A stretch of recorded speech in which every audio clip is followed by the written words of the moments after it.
Hello, welcome to an all-new Marvel cast, Explosion Network's hub of all things Marvel, a place to talk about everything MCU and beyond, from Avengers and Defenders to Anne-Marie Hogue and Robin Chapel.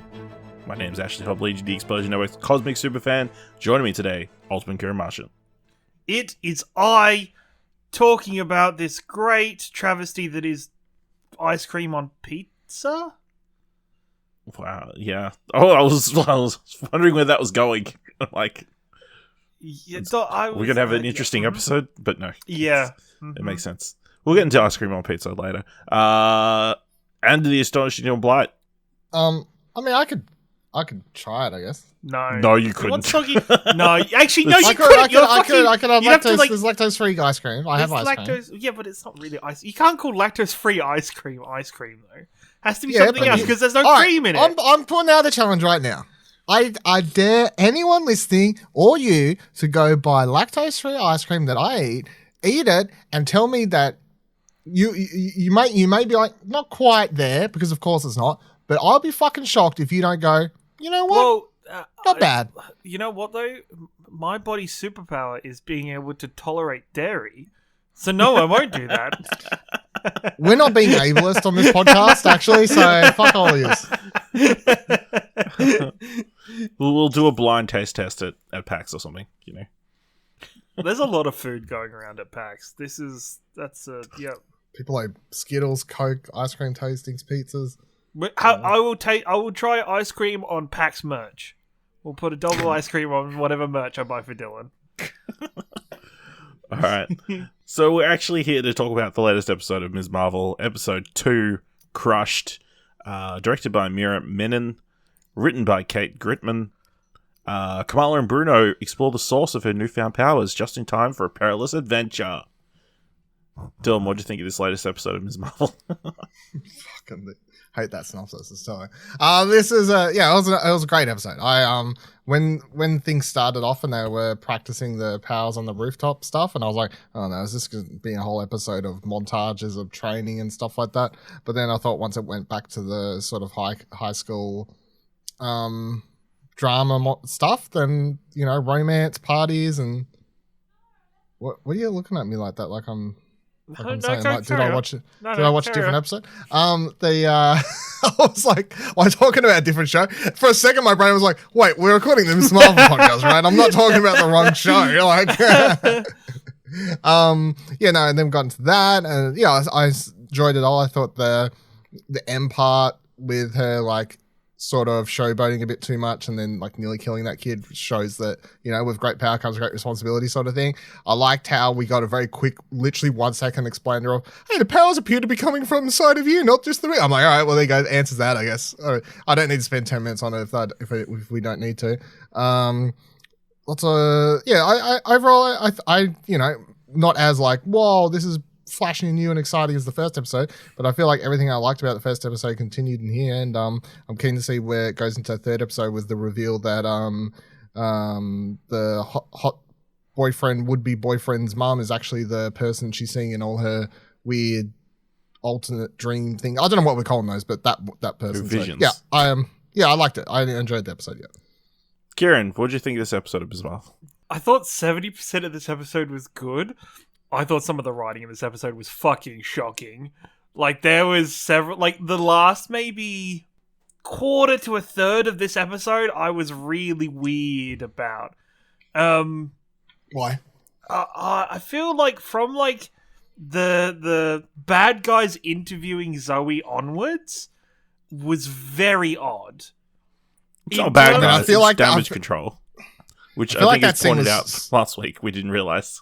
Because I don't think that dude was in damage control in Homecoming. No, I don't believe so. I think he was like FBI or something, right? Yeah. But like, I was very confused and thought, did I like zone out or something during that damage controls, that interview scene? Because like, they instantly went to kind of being racists very quickly. For, like, was there a reason for that? Well, they looked at the video and they could tell that she wasn't white. No, but the thing was because they were questioning her as if she was white. What? They were questioning Zoe as if, was it your sister? Was your sister... Well, she ruled that out. you know. And then she ruled out. And then the thing is, right, for me, it just went down from the like list. it went from 0 to let's start going to all the mosques and places like that and start searching them. And I was like, where did that come from? What? How did we get to here? That's how the American government works. No, but I don't. It just seems so fucking jarring. I understand if it's supposed to be that kind of commentary, but that kind of commentary comes out of fucking nowhere in the show, for the tone of this show in general. Like, just kind of flies out of nowhere and is all of a sudden just going at 300 miles an hour. Which, I don't know, maybe that's how it's supposed to make you feel, because that's how it is in real life, but there's just that, and then the whole saving the kid section, I was just, it was, great saving the kid, and all of it, and then it cuts to the social media pages telling all the jokes and memeing about pizza on ice cream on pizza, and meme, and then super serious, she's showboating and almost kills the kid, and I was like, holy fuck, this is... This, I don't know, it just feels tonally skewed. I get it, that's probably what it's supposed to feel like with Kamala's, own hype and everything, but it just...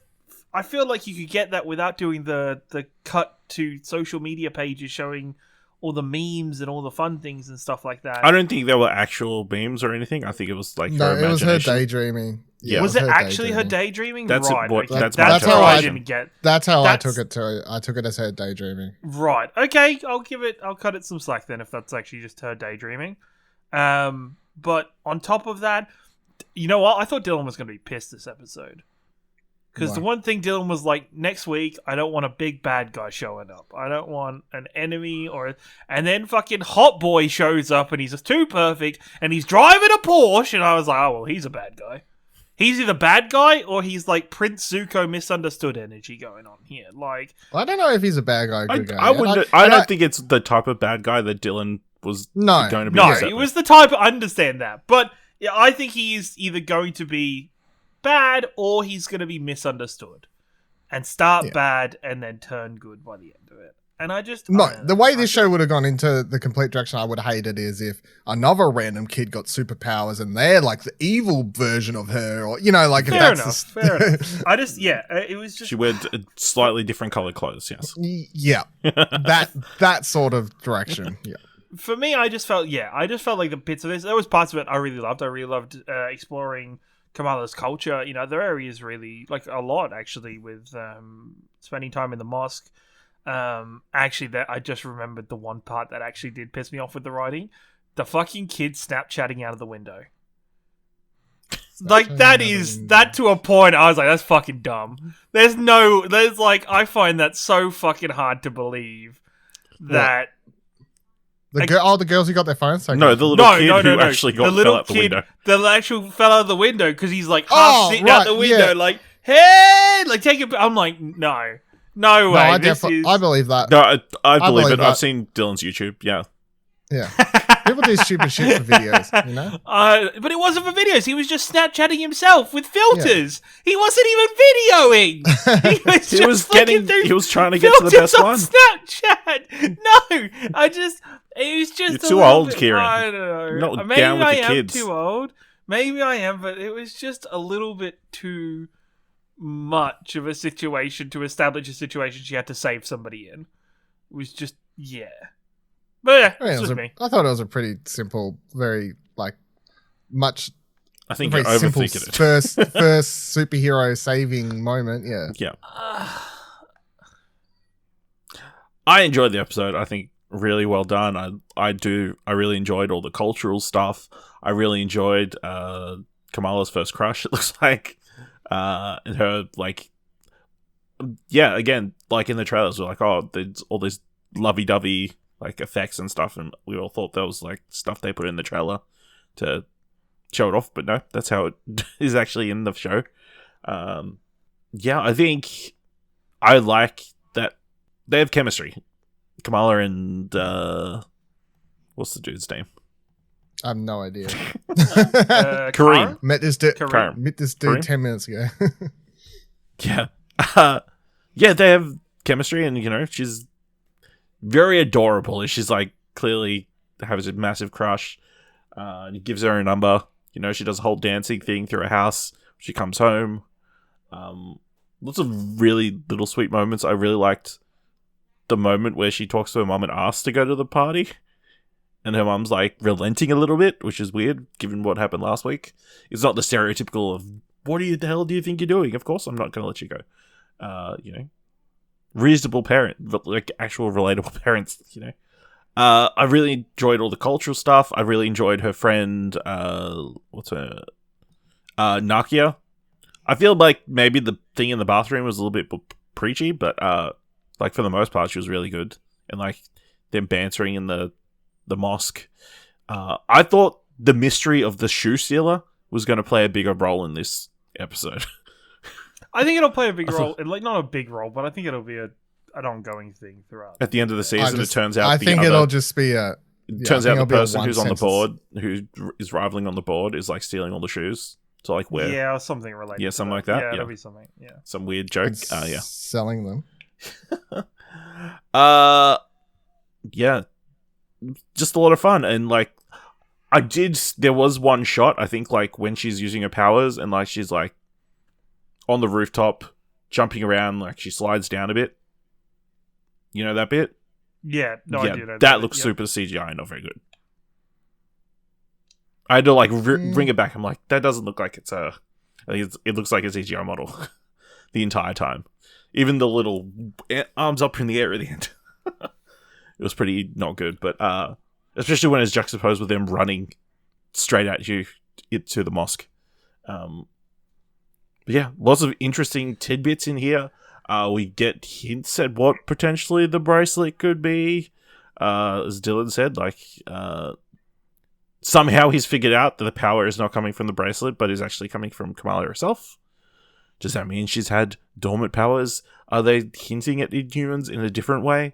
Like the bracelet unlocks her inhuman powers or something? Of course, we've got this great-grandmother who disappeared. Is that the person that she's seeing in the visions? And who rescues her in the Porsche at the end? That'd be really awkward because... Yes, it would be really awkward. He says it's his cousin earlier in the episode. It really is her cousin. They're definitely related. Yeah. Still distant. Pretty distant. But no, if it's a great-grandmother, it'd be like a great-great-uncle? I don't know. Great-great-uncle? I don't know. I don't know how families work like that point. Yeah, it's a bit weird. Just keep families small, people. Just cut it off at some great uncles and stuff. How do we feel about seeing more of her powers? It's a bit... I hope they don't continue calling it hard light. I like the way we went over it last week where I have no like great affinity for the character or anything, so like the changing of the powers doesn't bother me. I think that they've shown that they've incorporated she can still stretch out the arm to a degree, but it's just done differently, so they're just going around it differently. And I think her powers look different enough from everything else in the MCU, which also helps her definitely stand apart instead of literally just being like a girl Mr. Fantastic when they introduced Mr. Fantastic, which is probably the main reason they changed it. So I think that's like a good enough reason. And to fit in to with help her stand Captain Marvel a bit more. Probably. Yeah. I think I don't think she's not gonna officially name herself until like the end of the season. Then they'll have the whole moment where she's like, I'm Miss Marvel. You see, I think somebody else names her. I don't know. You don't think Nightlight's gonna stick? No. No. It'd be awkward, given the name of the show. If she's not called. I think her like actually that part where she runs up towards the kid and she's like bouncing off the little pads. I think all that looked pretty cool. Mm-hmm. Yeah, and she drops him, and like she's throwing down the pad the pads to like break his fall. And it's hard light. It's not bouncy light or soft light. It's hard light. It's hard. Well, it looks like there's a little bit of gift. It's hard. Still broke his ankle, apparently. Well, I think he broke his ankle when he hit the fucking car, actually. Which is fucking solid fucking metals. That's fair. I mean, the roofs are pretty, like, thin, I'm sure it still hurt. You know, she didn't slow down his speed that much. All right. Just another quick moment that bothered me a lot with just overacting was the damage control guys not knowing where she went after she fell off the car, got into another car, and that car drove away. Like, and then They didn't even see it coming. They didn't see nothing, and then literally the shot of them like it panning away from them looking for her. One of them was legit looking under the car. I'm like, are you? The car wasn't invisible. The car was there. I think they're being portrayed in a particular way on purpose, and I actually kind of like it. I think it's funny. So, because I think it like their whole good cop turned to bad cop. It's like those drones are like very much based on like Far From Home drones, right? Yeah. Yeah, that's interesting. Yeah. I really love the festival thing they've gone to at the end. Mm-hmm. Like marketing. And their whole like this is all the different cliques here Mm-hmm. and and how she runs down all the different people. I love how Nakia tries to get her Kamala's dad to vote for her against the best friend. I think it worked. His acting was amazing. Here's just his facial expressions of just, oh no, no. Oh god, I've got a decision to make. I don't want to make a decision. And then even just the thing about the aunties talking about Kamala's great grandmother, like all the crazy gossip. That's a lot of fun. What about Bruno? You know, it's pretty clear from this episode that that he's got the hots for Kamala. He's got feelings. Mm-hmm. He's caught feelings. He does have the feels. You know, they'd be close. Caught feelings to the extent that he might go to California for the semester, even though apparently it's completely paid for. It's not free. expensive. Food's it's free. The food's free. Food's free. Like, it's just... My dude's example was horrible though. Have you ever seen a movie? Yeah, he's not a very good guidance counselor. Yeah. Right? Can I say the guy Bruno in that scene of like that day of school was like exactly dressed as Marty McFly. Like he had a denim or blue shirt on with a red life, like I think they called them lifesavers back in the day. Like no, they didn't. They did. I've heard they're them called puffer jackets. I've heard maybe it's an English thing, but I've heard them called lifesavers. Lifesavers. Yeah. The lollies. Or like life jackets. Life jackets. Like a life jacket because it's puffy and red. Why would they call them lifesavers? Because it saves your life. A life jacket saves your life. Lifesaver. No, this isn't the thing. Lifesavers are lollies. But also they're fucking people who save your life. And people, save that life. They are not they're not slang for those puffer jackets. I refuse. We'll see. One of my other favorite moments for this episode is the opening of Kamala coming to the school and like thinking she's amazing. I was waiting for that to be a dream, and then no, that's it. That's real. 100%. That seemed very 80s. Yes. 80s movie inspired to me. Like there's always that one scene where the guy walks in doing the like doing the point and stuff like. It seemed like it was like that. Yeah, it was a nice twist on it. Yeah. We'll say minor architectural weird point about that school was, did you guys notice the one like they're going down the hallway and then all of a sudden there is a wall with two doors, but it's just a continuation. Yeah, I thought they were going into the toilets. Yeah, but it was just a I thought they went continuation of into the same hallway. I was like, what is who designed this place? I also found it super funny that Zoe's gotten like massive amount of followers on the account of being rescued. And she's spouting all these crazy lies about what actually happened, and doesn't count the fact that she got smashed by a giant hammer. Dude, she got yeeted. She got absolutely yeeted. Yeah, they failed to mention the best part, which is her being yeeted by a giant hammer.